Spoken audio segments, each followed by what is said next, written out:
Here's what basically happens. When you're in your enemy year and you start making money in your enemy year, bad things happen as a result. So the money you made in 2019, which is your enemy year, by the way, the pig is the enemy of the snake. You have to watch out because the money you made, the stuff you invest that in is going to come back to you and it's going to haunt you. That's how this game works. So you have to understand when to do things and when not to. It's extremely important to understand. For instance, enemy signs. You never want to sleep with a girl who's your enemy sign because what's going to happen is you're going to have unwanted babies. So let me speak about this case. I think I'm going to make it much more clearer. I'm going to say certain things, contrary to what we already have on the internet. First, enemy year, your enemy year based on the Chinese astrology does not have to be a bad year for you. Yeah, you can do wonderfully. In fact, it can even be your best year. For example, those that are born 1995 and the likes, this year is their current enemy year.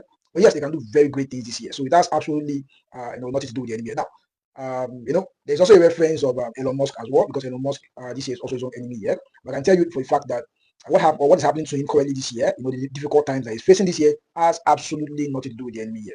Now, there's one rule about the enemy year that you must just pay attention to, which is starting new things. So, as I said earlier, your enemy year can actually be your best year. However, you need to understand that it's like your dry season. So, you know that naturally you'll be very cautious in planting in your dry season. Obviously, if you're a farmer, so that's the same principle that applies to you. So, starting new things in such years is not actually a fantastic idea. However, it can be done in those years as well. So, buying new properties in such years, getting married in such years, your enemy years, these are not really good. They're not recommended, right?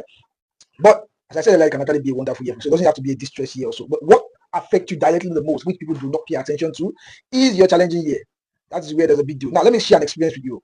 One of the people on my training program, was trying to unlock certain metrics, and then he was asking some questions, and I was trying to explain to him also that, was trying to share his own experience in his own enemy year, and I was like, what happened to you in this enemy year is not actually associated with the enemy year. There's something else that we should be looking at.